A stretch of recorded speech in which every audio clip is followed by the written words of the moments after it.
What's up, y'all? Big Slade here. Here's my review of Superman, starring David Cornsweet and Nicholas Hoult. I had the opportunity to go see a early access of the premiere in IMAX form, and this will be a review with no spoilers. This will be a review with no spoilers. I will drop a couple of hints, a couple of breadcrumbs during my pros and cons, because I'm going to do this one a little different. And I'm going to get straight to the point. If you're new to the channel, hit like, share, subscribe to be updated. Hit the notification bell to be updated on more content.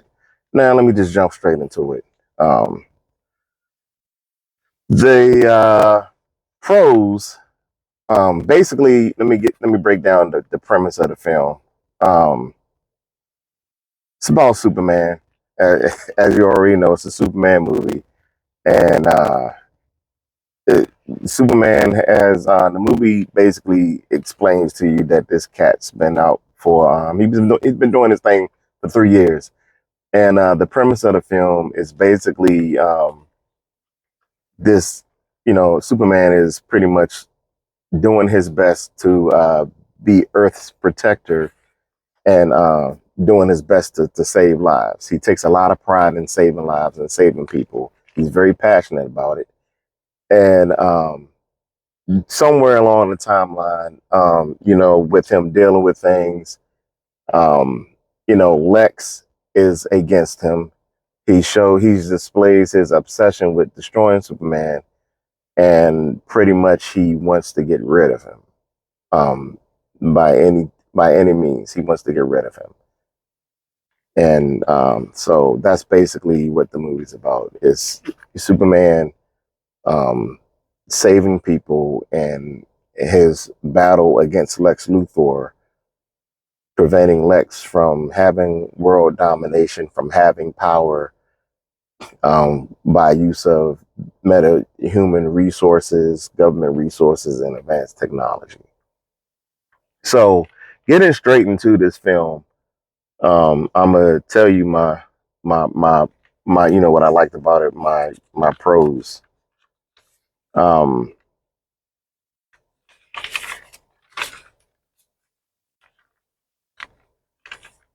The comic book, the movie displays the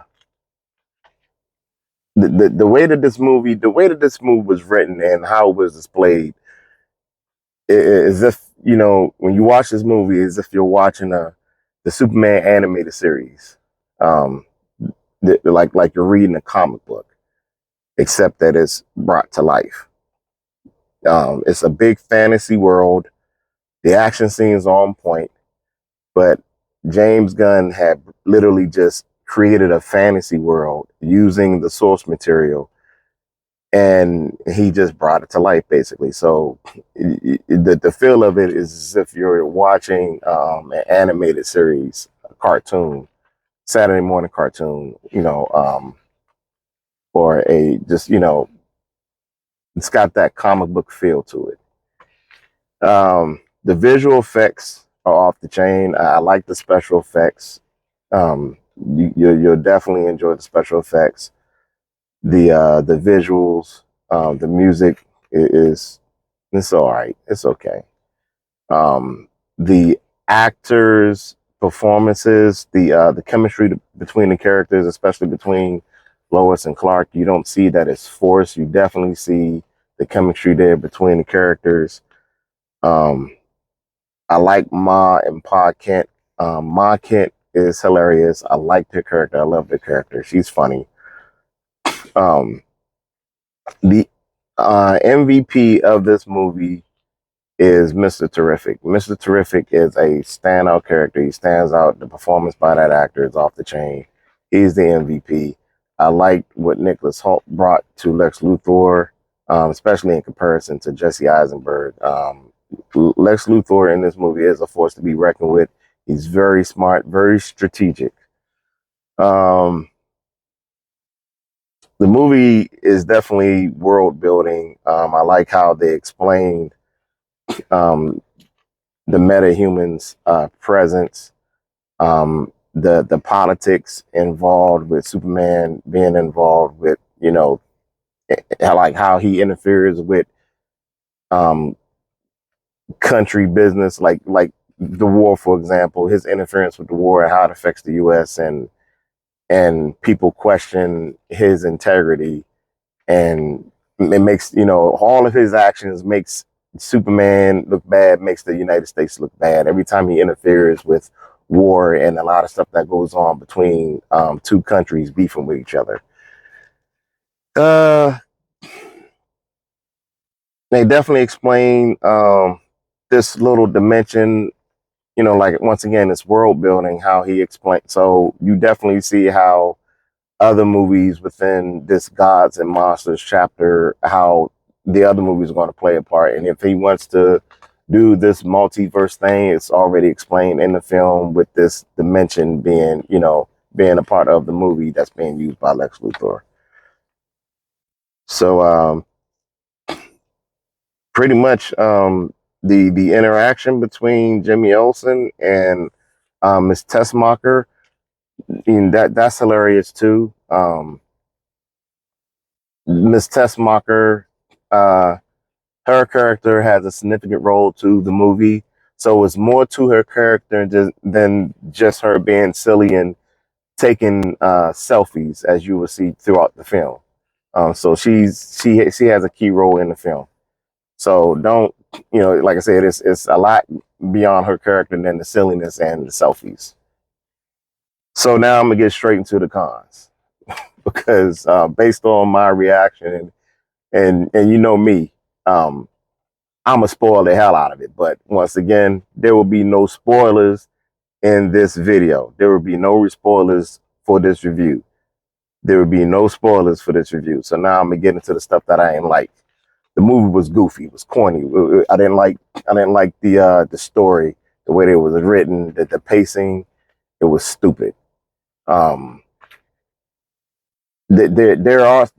is some necessary humor in the film, as I say, necessary, like where it's needed. Like when, kind of similar to like if you wrote to somebody, y'all joning, and somebody got a good punchline. You know what I'm saying? Like there's comedy where it's necessary, but there are too many parts in the movie where it's not necessarily needed. James Gunn's, that's a part of his filmmaking, his little formula. The movie is not properly balanced. The comedy is, there are some scenes where the comedy is not necessary. And me being a big Superman fan, a hardcore Superman fan, I don't like the fact that Superman was an emotional person in this movie, very emotional. There's a scene where he's interacting with Lois, and I didn't like that scene at all. I didn't like how he responded to Lois in that scene, in that situation, and how he addressed their relationship. I didn't like that at all. However, one of the good parts that I will put to it, that I like the way Lois was used in this film. But once again, to the parts that I didn't like the fact that Superman was too emotional, way too emotional in his response. I don't know, kind of, he just had his moments where he's like I don't want to drop the B word, but that's what it is. You know what I'm saying? He was acting like a B. In some of them, quite a few moments. But you do see out of the emotion where he's passionate about what he's doing. But and I don't like doing comparisons, but I have to throw one in there that me, like I said, I'm a Superman fan, and I didn't like that at all. How he was utilized in the film. Especially Crypto. Crypto, dogs going to do what they do in real life. That you got dogs that are very playful. Crypto acted like a puppy. He was way too playful, and I do respect the fact that he was the comic relief of the film, other than Jimmy Olsen, Krypto was presented to be in the film as a lovable character, and as a part of the comic relief of the movie, where he was doing some, just acting silly like a regular puppy, doing things a regular puppy would do in real life. But was it necessary? No, it was not necessary. Because in comparison to the Krypto that, I know as a comic book fan, as a Superman fan, Krypto knows when to play. He knows when to be a guard dog, a protector of the Fortress of Solitude. He knows when it's time to play and when it's time not to play.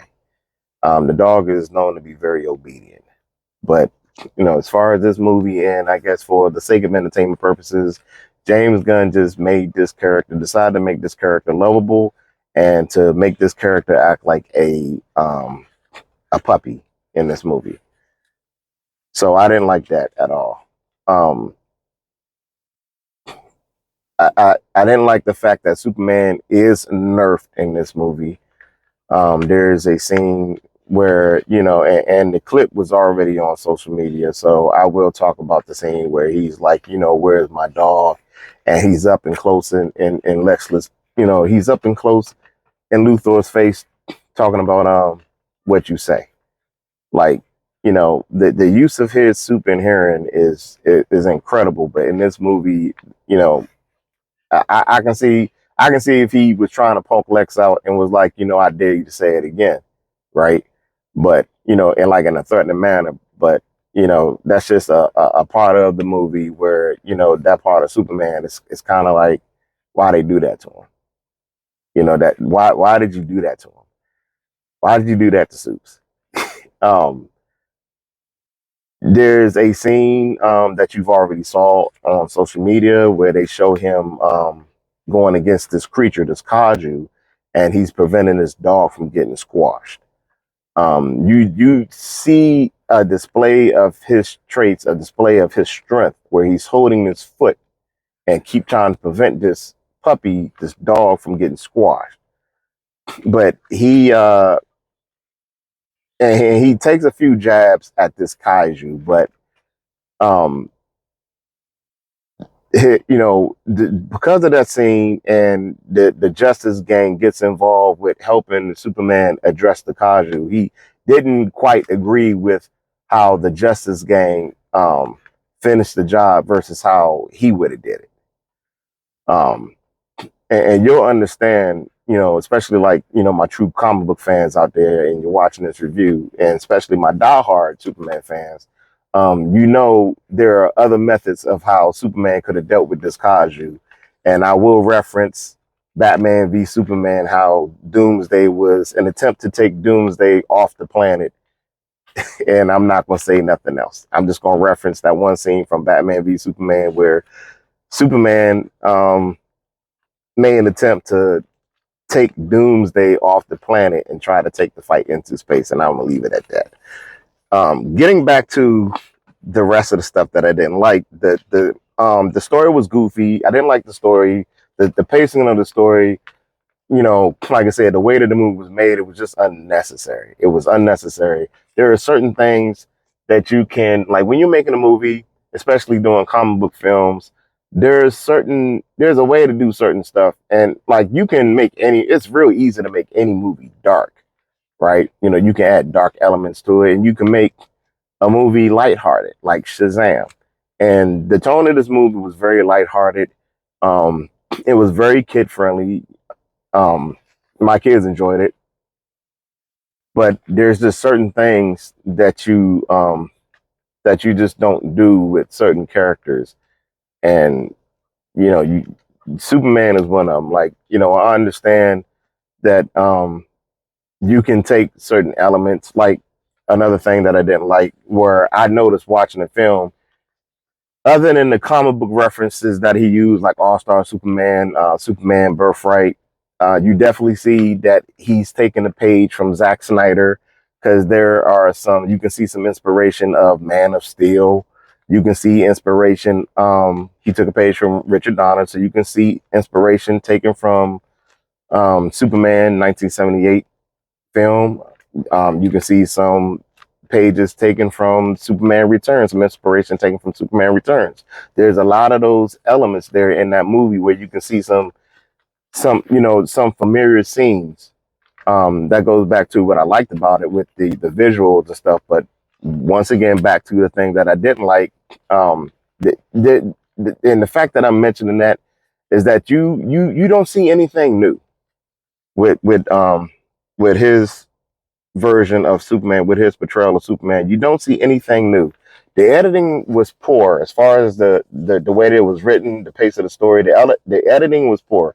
You can definitely see where you're watching a movie and there are some scenes where it's just abruptly like cut off and you're trying to figure out what happened, and it just immediately goes to the next scene. There's a prime example, small breadcrumb. There's a scene where Superman is dealing with something in the daily, dealing with something, in Metropolis in the city, and then it immediately cuts to him being Clark Kent at the Daily Planet. So you're trying to figure out, okay, you in your mind, you're just left to believe or to make up, how the situation was handled, in your mind. So that the editing, you can definitely see it was poor. You can definitely see that throughout the film. And it's noticeable. That, like, you're left to question certain scenes. How do we get from this scene to that scene? And you're trying to fill in the blanks with certain scenes. So the and I do appreciate the fact that um there are a lot of people that like they don't like scenes where it's just overwhelmed with LGBTQ moments. Nothing against them, nothing against people that choose to live that lifestyle. But what I've heard some people say, um, woke moments, um, that's not overwhelmed, and there are no type of those scenes um, in this movie. You're not going to see that type of stuff in this movie. Um, Overall, the movie is a popcorn flick. It's a fantasy. It is something that you can take your kids to go watch, and they will enjoy it. Um, for all my true comic book fans, you're gonna, especially my true Superman fans like myself, you're gonna dissect the hell out of this film, and you're gonna have mixed feelings about this movie. You'll appreciate some parts of the film, and then there are some parts of the film where you're not gonna like it. Um,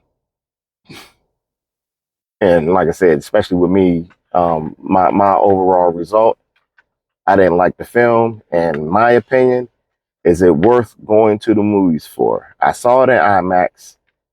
And would it be worth you going to the movies for, to watch it in IMAX platform, Dolby platform, 3D platform? No!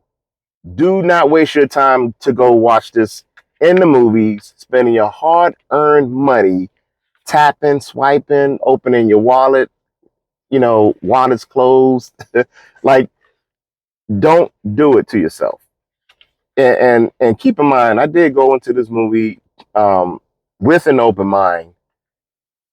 Um, However, I'm disappointed with the way that this movie, with that the handling of this movie, the way this movie was done, the utilization of the character himself, Superman. I do appreciate the fact that he used the comic book, the source material. But I mean, if you're going to use the source material, use the source material. Use all of it. Don't just pick and choose what you want. You'll definitely see that 80%, 70% of it was used, and then the other 30, 20% tweaked a little bit. Not in the sense of gender swapping or race swapping or anything like that. But like I said, for all my true comic book fans, especially Superman fans, when you watch this movie, you'll see what I'm talking about.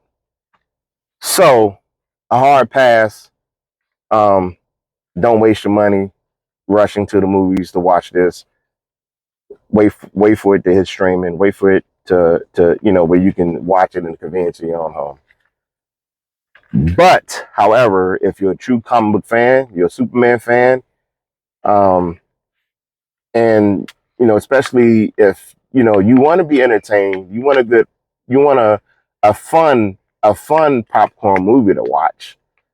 You want to see some silliness, some goofiness, then and you want to watch it on a good platform, because IMAX, the visuals, especially the sound and stuff, it was definitely, the visuals, the cinematic stuff, definitely on point. And it was good to see that in IMAX presentation. But as far as, you know, wanting to go to the movies to watch it, I mean, you can watch it in a regular format and get the same satisfaction. If you want to see some silliness, you want to watch a good popcorn flick, and you're bored at home, and you want to take your kids to see something fun other than Jurassic World, and something fun, you can take them to watch Superman at the movies. If you saw this movie without spoiling it, you can leave your comments down below and share your thoughts, what you liked, what you didn't like, without spoiling the movie. There is another video for spoilers that I have. There's another video for spoilers that I have, and the spoilers will be in another video. Until then, once again, thank you for taking your time to come back to my channel and to watch this review and other content that I have on this channel. If you're new to the channel, like, share, subscribe, hit the notification bell to be updated on more content. Until then, peace. Take care of yourselves.